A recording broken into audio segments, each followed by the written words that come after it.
I have shown several smartphones, from cheap smartphones to smartphones with the best specifications and technology, to help you choose the ideal smartphone for you.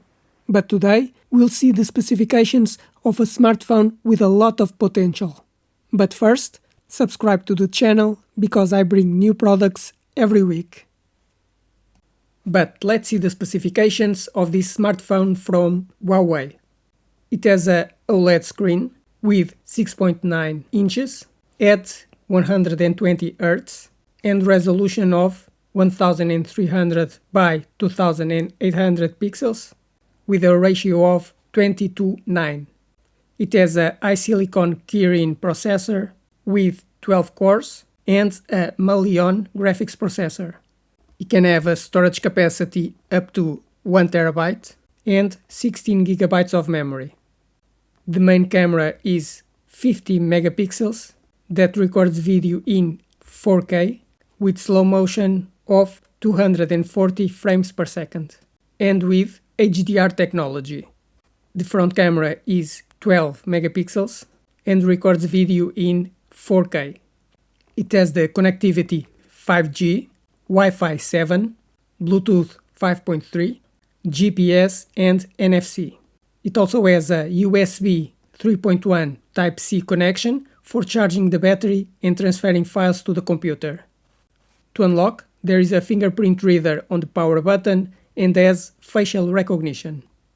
It has a 5700 mAh battery with 100 watt charging, but also has wireless charging. The screen has Kunlun glass protection against scratches and drops. It is built with titanium, IP69 certified for water and dust resistance, and weighs 225 grams. You can put 2 nano SIM cards for communication, but it's not compatible with a microSD card. This is a very good smartphone with very good specifications, and that's why it's expensive. But if you want a good smartphone for work, this is a smartphone for professionals, because it has a lot of storage capacity, a very good processor, fast communication speed, and a high-quality camera. I recommend this smartphone for professionals, but the only thing it lacks is the ability to put a microSD card to expand the storage capacity. Smartphones have become the most important device in our lives, due to their versatility, convenience, and communication capabilities. But with so many different smartphone models, it can be difficult to choose which smartphone you should buy, because you have to consider several features: the screen size, amount of memory, processor speed, camera resolution, connectivity, or the sensors it has. But I will explain all these features to you, so you know how to choose a new smartphone.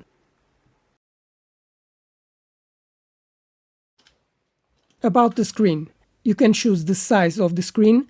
Either it has a cutout for the front camera, the resolution, the refresh rate, and the type of screen, because it may have more vibrant colors.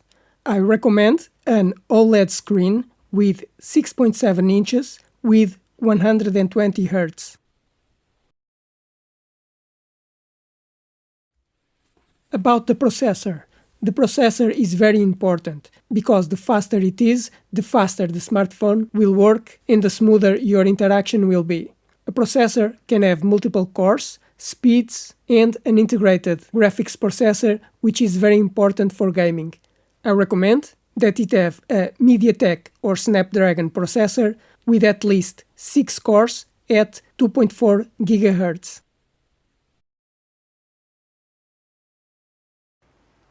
About the structure.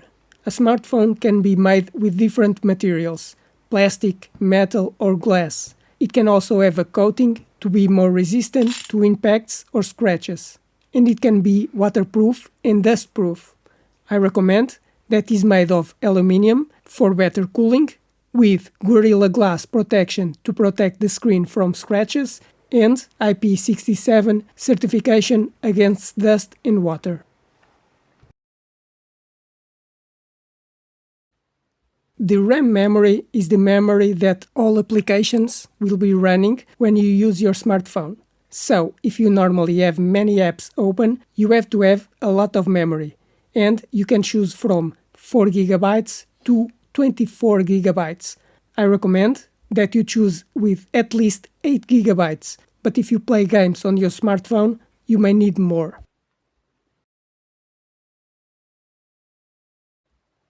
The internal storage is for storing all files, applications, and operating system. A smartphone can have between 64 GB and 1 TB of capacity. I recommend choosing a smartphone with at least 128 GB, but if you record videos and take a lot of photos, you should choose with 256 GB.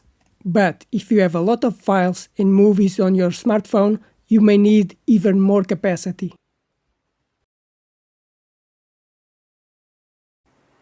The smartphone normally has two types of cameras, the rear camera and the front camera. The rear camera is the main one, with higher quality and can have 4 different cameras. A camera can have a very large sensor for better imaging, better sensitivity at night, take photos up to 50 megapixels and record in 8K. I recommend that you choose a camera that records videos in at least 1080p and captures photos in 12 megapixels.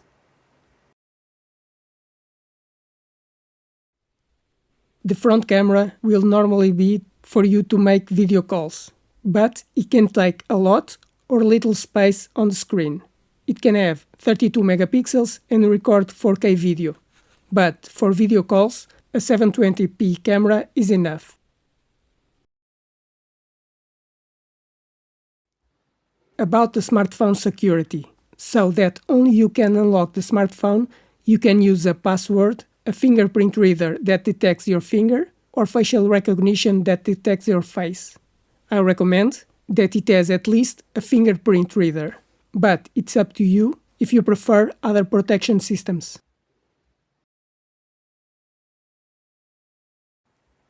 With smartphones becoming thinner and thinner, some connections are no longer existing. But a smartphone can have an audio and USB connection.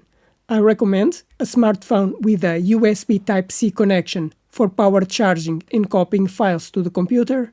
But if you need to connect headphones or a wired sound system, it must also have an audio connection.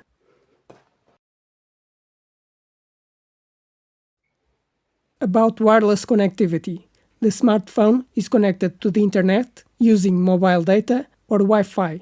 Currently, 4G and 5G are the most common, but 6G will be the next generation. To connect to Wi-Fi, you can have Wi-Fi 5 with speeds of 3 gigabits or Wi-Fi 6 with 9 gigabits, and Bluetooth for communicating with nearby devices. I recommend that you choose a smartphone with 5G communication, Wi-Fi 6, and Bluetooth 5.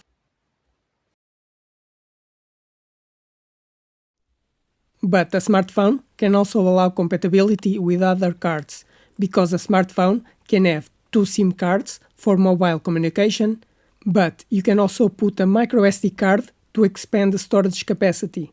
The smartphone has at least 1 nano SIM card, but if you need to expand the storage, you can also put a microSD card.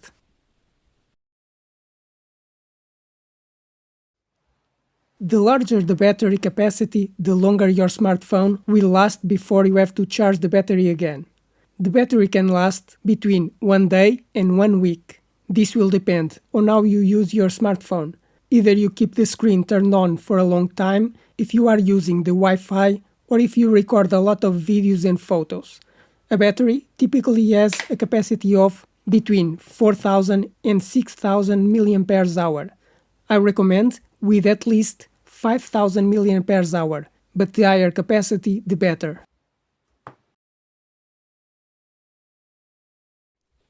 Charging the battery can be done in 2 ways, wired or wireless. Wired charging can be between 10 watts and 240 watts. The higher the power, the faster will charge, being able to charge your smartphone in 15 minutes. Wireless charging can be done between 5 watts and 50 watts. I recommend that you have at least 20 watts of charging, which will charge the smartphone in 40 minutes. On smartphones with Android systems, you should choose the last version available, because the latest version will allow you to make updates for a longer time, such as security updates, installing new features, compatibility with applications, or updating to a new version. That's why I recommend that you buy a smartphone with the latest version available of the operating system. And these are the main specifications and technology that you should take in consideration to choose the ideal smartphone for you.